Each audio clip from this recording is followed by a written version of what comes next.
नमस्कार दोस्तों। मेरा नाम डॉक्टर तुषार मेहता है। मैं एक डॉक्टर हूँ, ऑर्थोपेडिक सर्जन हूँ। इस देश हिंदुस्तान का, भारत का एक नागरिक हूँ।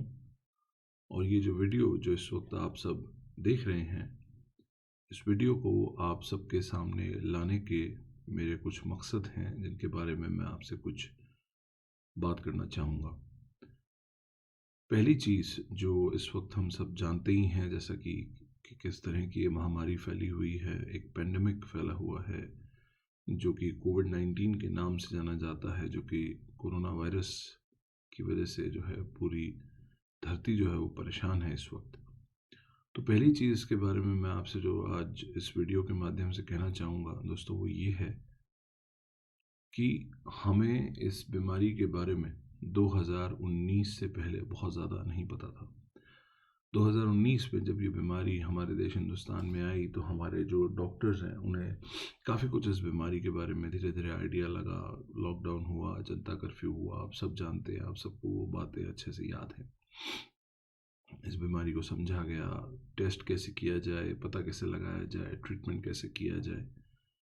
We went through the ups and downs, and somehow we struggled and we could find a way. हमने हमारे देश में किट्स भी बनी कि कैसे इस बीमारी का पता लगाया जाए, कैसे इसका ट्रीटमेंट किया जाए। और कहीं ना कहीं कामयाबी भी हासिल हुई कि इसको लेके वैक्सीन भी जो है वो कामयाबी से बनाई गई। लेकिन फ़िलहाल जो ये सेकेंड वेव से हम जूझ रहे हैं, बहुत ब्लेम गेम हो रही है। हम कह रहे हैं कि सरकार ने कुछ नहीं किया, सरकार कह रही है कि पॉपुलेशन इतनी है कि क्या करें, कि समय लग रहा है, कहीं रैली हो रही है, कहीं जो है स्पिरिचुअल इवेंट्स हो रहे हैं, रिलीजियस इवेंट्स हो रहे हैं। तो lot is already going on as far as the second wave is concern. ये वीडियो उस सब के बारे में नहीं है, ना ये किसी ब्लेम गेम के बारे में है, ना ये किसी और चीज़ के बारे में है। क्योंकि फ़िलहाल किसी भी तौर पे अगर ये ब्लेम गेम खेली जाती है या गलत कौन है ये ढूंढने की कोशिश की जाती है, तो उससे हमें बहुत कुछ हासिल नहीं होने वाला है। हमें कहीं ना कहीं इस बात को समझना चाहिए कि आज हम 2.25 लाख केसेस पर डे, जो हमारा जो फ्रेशली डायग्नोस्ड केसेस हैं, वो इतना एक सिग्निफिकेंट ह्यूज नंबर पे पहुंच चुका है।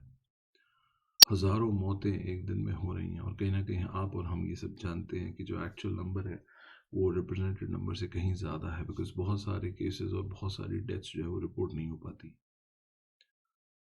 तो फिलहाल जो सबसे इम्पोर्टेंट चीज़ है हमें समझने की, वो ये है कि हमें पैनिक नहीं करना है।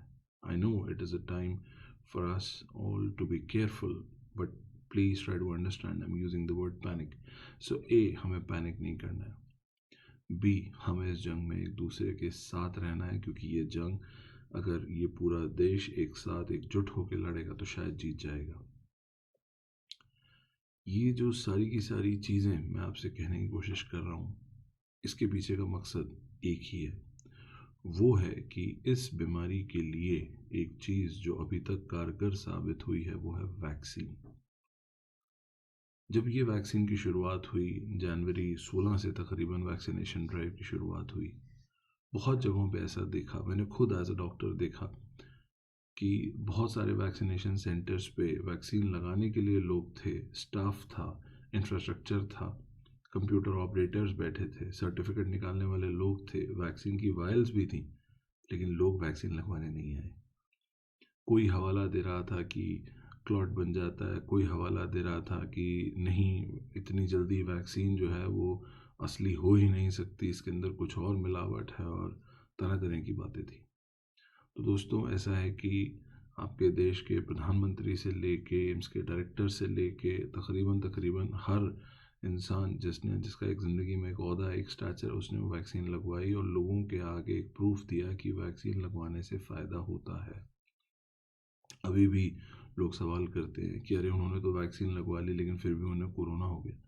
अभी तक जितना मेरी नॉलेज में है और मेरे और डॉक्टर साथियों की नॉलेज में है, जिन लोगों को वैक्सीन के दोनों डोज लग भी गए हैं और अगर उन्हें कोविड हुआ भी है, हुआ है, ऐसा नहीं कि नहीं हुआ, हुआ है, लेकिन उन्हें अगर हुआ भी है तो उसके सिम्टम्स बहुत माइल्ड रहे हैं। मॉर्टैलिटी का दूर दूर तक कोई लेना देना नहीं रहा है। तो कहीं ना कहीं दोस्तों, मैं आपसे कहना चाह रहा हूँ कि vaccination is the most important part if we see that if we want to further control the disease. अगर हम चाहते हैं कि हम इसे रोक पाएँ और ये आगे ना बढ़े, तो उसके लिए जो सबसे ज़रूरी चीज़ फ़िलहाल हमारे सामने है वो वैक्सीनेशन है। मैं मानता हूँ इस वक़्त लाखों की तादाद में केस पर डे डायग्नोज़ हो रहे हैं और ट्रीट भी हो रहे हैं, रिकवर भी हो रहे हैं। लेकिन इसके साथ में जो सबसे इम्पोर्टेंट चीज़ है वो ये है कि जो लोग 45 प्लस हैं और अभी भी अगर उनके दिमाग में किसी प्रकार का कोई फितूर है कि वैक्सीन से ये होगा, कि वैक्सीन से वो होगा, तो कृपया वो उस फितूर को निकालें। जो लोग जो यंगस्टर्स इस वीडियो को देख रहे हैं, जो लेस देन 45 इस वीडियो को देख रहे हैं, ऑफ कोर्स आप लोग अभी वैक्सीनेशन के लिए एलिजिबल नहीं हैं और मेरा पर्सनली ऐसा मानना है कि बहुत जल्दी ये जो है पॉलिसी में भी चेंज होगा। बट फ़िलहाल आपकी सबसे बड़ी ज़िम्मेदारी ये है कि घर के जितने बड़े बुज़ुर्ग हैं या जो लोग 45 प्लस हैं, अगर उन्होंने वैक्सीन नहीं लगवाई है तो it is your responsibility to convince them and to take them to a vaccination centre and get them vaccinated. सबसे पहली चीज़ जो इस पूरे कॉन्वर्सेशन की है वो यही है कि प्लीज़ गेट वैक्सीनेटेड। जितने लोग वैक्सीनेटेड हैं, आज अगर कोविड उन्हें दोबारा हो भी रहा है तो वो सिम्टम्स बहुत माइल्ड हैं और वो कंट्रोलेबल हैं। तो पहली चीज़ तो ये है। दूसरी चीज़ जो है, लोग लड़ रहे हैं, कोई सरकार को कह रहा है, अभी एक स्टेटमेंट मैंने देखी किसी एक अ, बड़े ओहदे के मंत्री ने कहा है कि लोगों के बिहेवियर का क्या करें, लोग भी तो ठीक से बिहेव नहीं करते हैं। कहीं ना कहीं ये बात सच है। कोरोना वायरस की जो पहली वेव आई और उसके बाद जो वो वेव कंट्रोल हो गई और उतना क्षति इंडिया को नहीं पहुंची जो नुकसान आज हम झेल रहे हैं। मुझे आज भी याद है कि लोगों का कहना है कि इंडियंस की इम्यूनिटी ज़्यादा है, इस वजह से शायद वायरस उनका कुछ नहीं कर पाया, या कुछ हास्य की भी बातें होती थी कि भाई गोलगप्पे खाए हैं तो इम्यूनिटी बन गई है। ऐसा कुछ भी नहीं था। डॉक्टर्स, मेडिकल साइंस तो डेफ़िनेटली इस बात पे शुरुआत से टिके हुए हैं और डिपेंडेंट हैं कि ये वायरस जो है ये कोई आम वायरस नहीं है, ये कोई खाँसी ज़ुकाम वाला वायरस नहीं है। जो कि हम में से बहुत लोग मान के बैठे थे कि अरे कुछ नहीं, it's just a flu, it will pass off. No, it is not like that. ये अगर इतना सिंपल होता तो आज ग्लोबली इसको पेंडेमिक नहीं कहा गया होता, इसको लेके इतना नुकसान नहीं किया गया होता। और आज देखिए आपके सामने सेकेंड वेव जो इंडिया में आई है, उसने हिला के रख दिया। ख़ास तौर पे जो northern part of the country है या महाराष्ट्र का भी जो पार्ट है, अगर हम बाकी एरियाज ऑफ द कंट्री की बात करें, so it is just shaken up. आज महाराष्ट्र में तकरीबन 68,000 केसेस जो है वो फ्रेशली डायग्नोस्ड हैं। हम 2.25 लाख केस पर डे पे पहुंच गए। आप याद करिए, शुरुआत हुई थी तो 10 केस, 50 केस, 100 केस, 300 केस रोज़ के बढ़ जाते थे और किस तरह लोगों को मानसिक तनाव हो जाता था। और आज देखिए केसेस का नंबर लाखों में। एक चीज़ जो कहीं न कहीं बहुत इम्पोर्टेंट इस वक़्त देखी गई है वो ये है कि इस सेकंड वेव में जो लोग इससे जो संक्रमित हो रहे हैं, जो ग्रस्त हो रहे हैं, वो जवान लोग भी हैं। तो जो फर्स्ट वेव में एक आई वुड नॉट से कि मिथ था, बट एक नोशन बन गया था, वो अब मिथ साबित हुआ है कि ऐसा नहीं है कि कोरोना वायरस जवान लोगों को नहीं अफेक्ट कर सकता। और अफेक्ट करने के साथ उसकी सिवियरिटी भी जो है फर्स्ट वेव के बाद लोगों ने कहा कि जवान लोगों में उतना सीरियस और उतना सिवियर नहीं, ऐसा नहीं है। A significant number of morbidity and mortality today in the second wave of COVID-19 is basically seen in people who are young, who are in their early 30s, late 30s, early 40s. तो जवान लोग भी इससे immune नहीं हैं। लेकिन एक चीज़ ज़रूर नोट करने वाली है, वो ये है कि जितने लोग आज ऑक्सीजन डिपेंडेंट हैं या वेंटिलेटर डिपेंडेंट हैं या जिनके अस्पताल में जिनको बेड्स नहीं मिल पा रहे हैं और जिसकी ये सारी जंग चल रही है, आप सोशल मीडिया पे देख रहे हैं, आप ट्विटर पे देख रहे हैं, आप व्हाट्सएप पे देख रहे हैं कि लोग बड़े बड़े सरकारी अस्पतालों के बाहर खड़े हैं और गुजरात के कुछ वीडियोस फ्लोट हो रहे हैं कि एम्बुलेंस की कतारें लगी हुई हैं और ये सब। इसमें ज़्यादातर केस वो बुज़ुर्ग लोग हैं। अब यहाँ पे बहुत बड़ा सवाल है कि ये जो बुज़ुर्ग लोग हैं, कहीं न कहीं ये भी केयरलेस हुए। कहीं न कहीं जो आज लोग संक्रमित हैं, वो केयरलेस हुए। आप हम इसमें कोई बुराई नहीं है ये मानने में कि आप में हम सब केयरलेस हुए फर्स्ट वेव के सेटल डाउन हो जाने के बाद, क्योंकि कहीं न कहीं हम ये मान बैठे थे कि अब हो गया है, कोविड-19 का किस्सा ख़त्म हो चुका है, अब दुनिया वापस जो है अपने काम पे लौट रही है और हम लौटे भी, इसमें कोई दो राय नहीं है। लेकिन फिर जब हमें पता लगने लगा कि नहीं, अब दोबारा से केसेस का नंबर बढ़ रहा है, तो हमने फिर से प्रिकॉशंस लेने शुरू किए। जहाँ बेस्ट पॉसिबल हो सकता था हमने मास्क भी पहने, हमने हैंड हाइजीन को भी फॉलो किया, हमने सोशल डिस्टेंसिंग भी करी। लेकिन बहुत लोगों ने ये काम नहीं किया। जिन लोगों ने ये काम नहीं किया वो आपकी और मेरी तरह ज़्यादातर जवान लोग थे जो early 30s, late 30s, early 40s में थे। लेकिन आज जिन लोगों को बिस्तर नहीं मिल पा रहा है, या आज जो लोग इससे संक्रमित हैं, या आज जो लोग जिनकी ऑक्सीजन ग्रेजुअली फॉल हो रही है, या आज जो लोग जो कहीं ना कहीं इसके कोविड के कॉम्प्लिकेशन से सफ़र कर रहे हैं, या आज जो लोग ज़िंदगी और मौत के बीच में झूल रहे हैं, वो बुज़ुर्ग लोग हैं जो शायद घर पे बैठे थे, जिन्हें जो ये कोरोना का जो इन्फेक्शन है वो उन्हीं के घर के यंगर ब्रिगेड ने, यंगर पॉपुलेशन ने, यंगर जनरेशन ने ला के दिया। आप मेरी बात समझने की कोशिश करिए। मैं यहाँ पे आपको एक बात का एहसास दिलाना चाह रहा हूँ कि एक बुज़ुर्ग इंसान ने, 45 प्लस इंसान ने वैक्सीन नहीं लगवाई, क्योंकि वैक्सीन को लेके ये जो सो कॉल्ड व्हाट्सएप यूनिवर्सिटी चल रही है हमारे देश में, उसने कुछ ना कुछ भ्रम पैदा किए। सबसे पहला नुकसान तो आज आपका फ़र्ज़ ये बनता है कि आप अपने घर में जो 45 प्लस लोग हैं, अगर वो वैक्सीनेटेड नहीं हैं तो आप उन्हें हर प्रकार से कन्विंस करें और वैक्सीन लगवाएं। ये वैक्सीन कोई मजाक नहीं है, ये एक साइंटिफिक रिसर्च के बाद बनाई गई वैक्सीन है जिसे ग्लोबली लगाया जा रहा है। इसराइल एक कंट्री है, आपने शायद न्यूज़ सुनी होगी, वहाँ पर अब तकरीबन कंट्री को वैक्सीनेट कर दिया गया और ओपन प्लेसेस में मास्क वगैरह हटाने के लिए बोल दिया गया है कि now you can roam around free. Bhutan बहुत छोटा सा देश है, हालांकि वैक्सीन इंडिया से ली है, लेकिन उसके बारे में भी आर्टिकल्स आ रहे हैं कि कैसे उन्होंने जो है हेलीकॉप्टर्स भेज भेज के रूरल एरियाज़ में भी अपने देश को वैक्सीनेट किया। So vaccination is the first key to success, which somewhere down the line we have to understand that we Indians we kind of did not accept it, we did not give it the due respect that it was supposed to get, and उसका नतीजा आज ही हम भुगत रहे हैं। दूसरा, जो younger generation जो काम के लिए निकली, रोजी रोटी के लिए निकली, जो कि ज़रूरी भी था, जो कि करना भी था, because economy is also very important, उन्होंने आके ये सेकेंड वेव में ज़्यादातर लोगों ने इन्फेक्शन उन बुज़ुर्गों को दिया जिनके आज बिस्तर के लिए और ऑक्सीजन के लिए और सिलेंडर के लिए और रेमडेसिविर के लिए और टोक्लीजुमाब के लिए हम लड़ रहे हैं। आप मेरी बात समझ रहे हैं? तो कहीं ना कहीं फ़िलहाल वो वक्त आ चुका है। स्क्रीन पे भी आप एक वर्ड लिखा देख रहे हैं, break the cycle. Please break the cycle, please stop the transmission.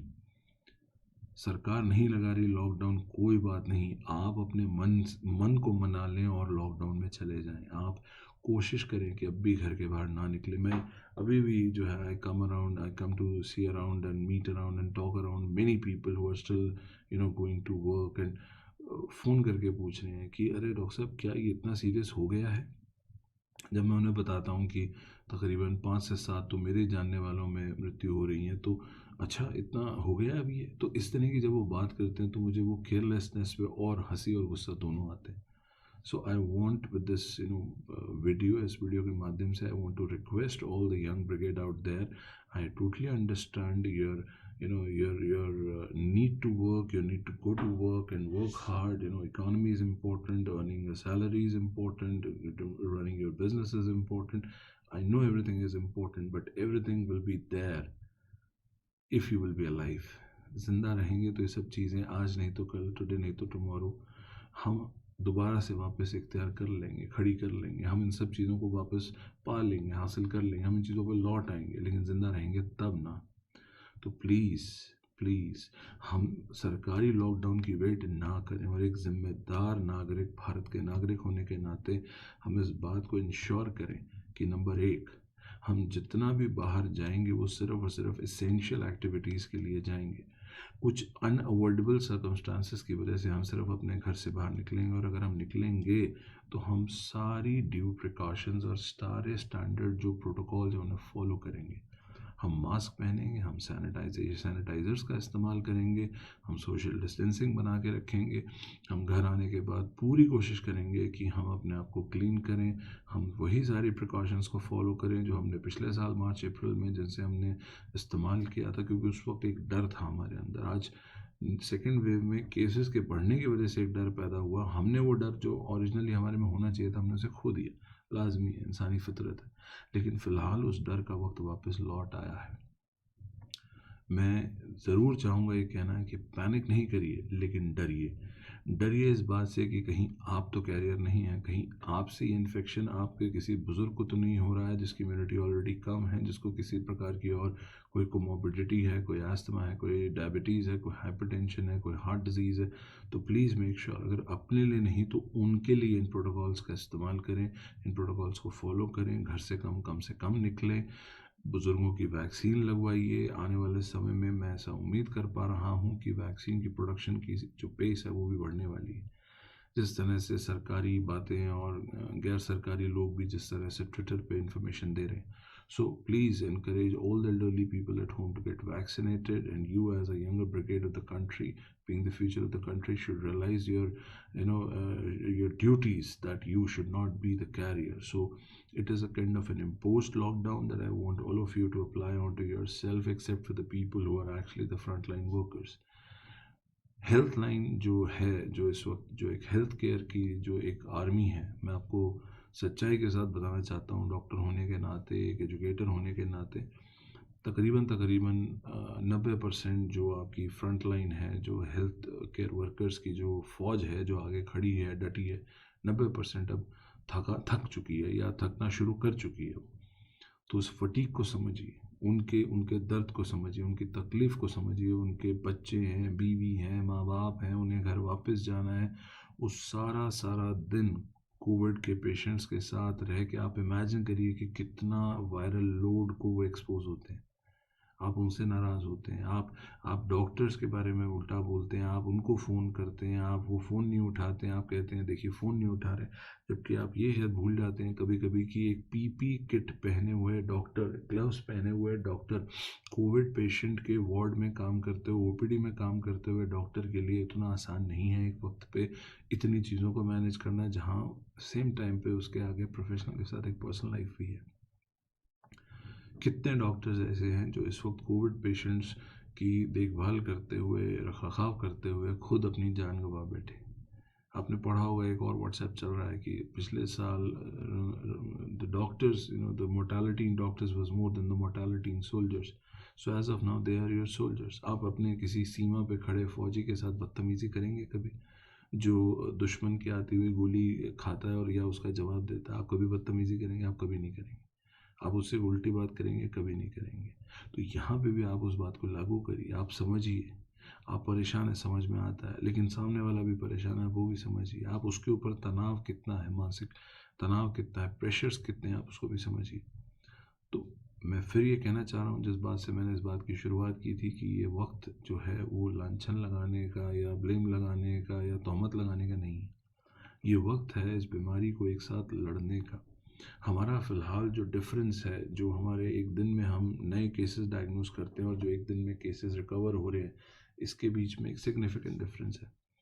जिस दिन ये डिफरेंस कम होना शुरू हो जाएगा, उस दिन हम मान के चलेंगे कि ये ग्राफ फ्लैट हो रहा है। लेकिन ये ग्राफ फ्लैट तभी होगा जब आप इसे, ये कर्व फ्लैट तभी होगा जब आप इसे फ्लैट करेंगे। आप इस साइकिल को तोड़ेंगे, आप इस विशियस साइकिल को तोड़ेंगे।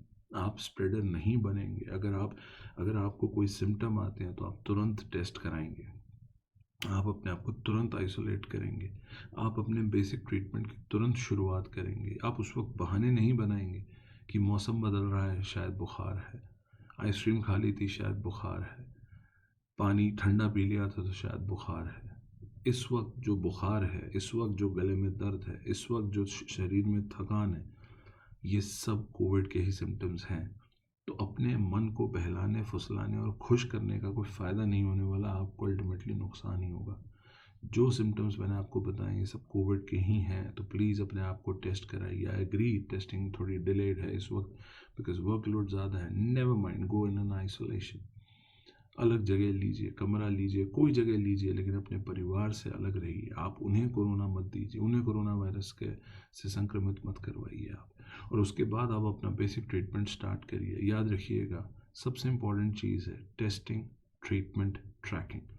अगर आप जल्दी टेस्ट करा लेते हैं, जल्दी ट्रीटमेंट शुरू कर लेते हैं, जल्दी आप अपने जो आसपास के लोगों को इत्तला करते हैं कि भाई मैं तुमसे मिला था परसों, आज मुझे हुआ है, तुम भी ज़रा ट्रैक कर लो और अपना टेस्ट करा लो, तो कहीं ना कहीं आप देखेंगे कि ओवरऑल जो नंबर ऑफ़ केसेस हैं, आप उनको कंट्रोल भी कर पाएंगे। नंबर 1। नंबर 2, जो अर्ली ट्रीटमेंट शुरुआत होगी, उससे आपको ये नौबत ही नहीं आएगी कि आपको ऑक्सीजन चाहिए, कि रेमडेसिविर चाहिए, कि स्टेरॉइड चाहिए, कि बिस्तर चाहिए, कि वेंटिलेटर चाहिए। Early diagnosis and treatment is the key to success. Please try to understand that. Doctors पे विश्वास रखिए, एडमिनिस्ट्रेशन पे विश्वास रखिए। चीज़ें आई होप जल्दी अच्छी होंगी। हम सब मिलके इस चीज़ से लड़ेंगे, हम इस विशेष साइकिल को रोकेंगे। ये नहीं कि इस वक्त केसेस बढ़ गए हैं, अस्पताल में कोविड के पेशेंट भर्ती हैं। आज सुबह मुझे किसी बुज़ुर्ग आदमी से मेरी बात हो रही थी, मैं उन्हें समझा रहा था वैक्सीनेशन के लिए। उन्होंने कहा कि केसेस क्योंकि बढ़ रहे हैं तो इसलिए मैं अस्पताल जाके भी वहाँ वैक्सीनेट नहीं होना चाहता हूँ, बिकॉज़ वहाँ केसेस हैं। तो मैंने उनको एक ही जवाब दिया कि 15 दिन बाद आप भी वहीं मिलेंगे, अगर आज आप नहीं गए। आज अगर आप वैक्सीन लगवाने नहीं गए तो 15 दिन बाद आप वहीं किसी बिस्तर में मिलेंगे। So that is what I want all of you to understand. Please encourage and please try to counsel all the people above 45 to get vaccinated, and the younger generation to realize their duties and their responsibilities towards the society.